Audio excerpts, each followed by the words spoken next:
তাণ্ডবী দেখতে আসছি মেইনলি, এটার জন্য আর ইন্টারেস্ট বেশি। আমার কাছে তো মনে হচ্ছে তামিলি ফিল্মের মতোই। ওর অ্যাকশন, ওর আউটফিট, তারপরে ওর চাহনি সব কিছু মিলিয়ে মনে হয় যে ও একটা জাত অভিনেতা। কখনো ভাবি নাই যে বাংলা মুভির জন্য এত এক্সাইটেড থাকবো। ঈশা মার্ডার মুভিটা অনেকদিন পরে আসলে বাংলা এরকম একটা ছবি দেখলাম, এরকম ব্যতিক্রমী একটা গল্প। এবারের তো যেটা দেখলাম এটাতে বেশি সব কিছুই আলাদা, ডিফারেন্ট। আর আগেরটা ছিল ইমোশনালও ছিল, ফাইটিংও ছিল, বাট এটাতে সব আর এখানে আরও নায়িকারা আছে, নায়করা আছে, এর জন্য আরও মানে ইন্টারেস্টেড লাগছে যে এটা দেখতেই হবে। তাণ্ডবী দেখতে আসছি মেইনলি, এটার জন্য আর ইন্টারেস্ট বেশি। ফ্যান না, বাট সাকিব খানকে আর কি লাস্ট দুইটা মুভির পর থেকে অনেক ভালো লাগে। এর কারণে এই মুভিও ভাবছি যে এক্সপেকটেশনটা আছে যে ভালো হবে। অ্যাকশনটা আমার কাছে তো মনে হচ্ছে তামিলি ফিল্মের মতোই, অসাধারণ ছিল। তাসনিন পারিহা ওর অভিনয়টা খুব ভালো ছিল, মানে নাটক থেকে আসতে বুঝেই যাচ্ছিল না। আর মোশাররফ করিম তো অসাধারণ। শরীফুল রাজের কথা তো বললে মানে শেষ করা যাবে না। অভিনয় আমরা যখন পরাণ দেখেছি তারপর থেকেই ভক্ত হয়ে গেছি। ওর অ্যাকশন, ওর আউটফিট, তারপরে ওর চাহনি সব কিছু মিলিয়ে মনে হয় যে ও একটা জাত অভিনেতা। মানে আমরা একদম ওয়াও, জাস্ট ওয়াও। আচ্ছা, নায়িকার অভিনয়টা খুব ভালো লাগছে, বাঁধনের অভিনয়টা খুব ভালো লাগছে।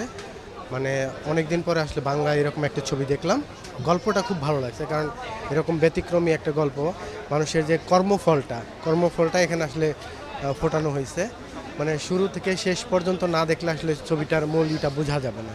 ঈশা মার্ডার মুভিটা মানে গল্পেও প্লাস হচ্ছে আপনার অভিনয়, কাস্টিং, এভরিথিং খুব ভালো লাগছে, খুব ভালো হয়েছে। Thank you. তো তাণ্ডব দেখে আর কি ইনসাফের প্রতি তেমন একটা এক্সাইটমেন্ট ছিল না, বাট খুব ভালো লাগছে। পারফরমেন্স ছিল মানে বিয়ন্ড এক্সপেকটেশন, আগে এরকম দেখা হয় নাই। অনেক চেঞ্জ, মানে কখনো ভাবি নাই যে বাংলা মুভির জন্য এত এক্সাইটেড থাকবো। ইভেন টিকিট পাচ্ছিলাম না, অনেক দিন ধরে টিকিট হচ্ছে পাই কি পাই না, বারবার চেক করা অনলাইনে। তো ওভারঅল মানে এত এক্সাইটমেন্ট কাজ করবে এটা আগে কখনো ভাবি না। অ্যাকচুয়ালি অ্যাকশন রোমান্টিক দুইটাই ভালো ছিল, সাথে মুভির যে মেকিং খুব ভালো ছিল আমি বলবো।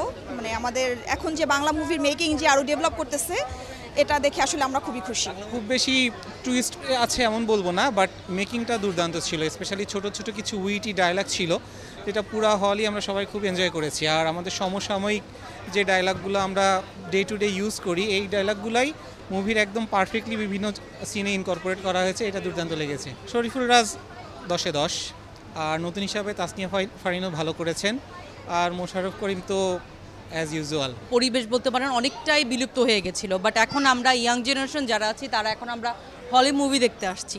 কারণ হচ্ছে মুভির মান ভালো হচ্ছে, ফ্যামিলি নিয়ে দেখার মতো আমরা মুভি পাচ্ছি, সাথে স্ক্রিপ্ট, অভিনয় সব কিছু মিলে অনেক ভালো লাগছে। আর গত ঈদেও আমি সাকিব খানের মুভি দেখেছি বরবাদ, এবারও সাকিব খানের তাণ্ডব মুভি দেখতে খুবই আগ্রহ ছিল, যদিও টিকিট গতকালকে পাই নাই, আজকে পেয়েছি। এখন আশা করছি খুব ভালো হবে, এবং কিছু ক্লোজ ফ্রেন্ডদের কাছ থেকে রিভিউ শুনেছি ভালো হবে, সেই উৎসাহ থেকে আজকে টিকিটটা কাটা এবং দেখতে যাচ্ছি। আশা করছি খুব ভালো হবে, এবং বাংলা ইন্ডাস্ট্রি এবং সাকিব খান সহ যারা যারা আমাদের নিউ অভিনেতা আছে তারা এইভাবে এগিয়ে যাবে।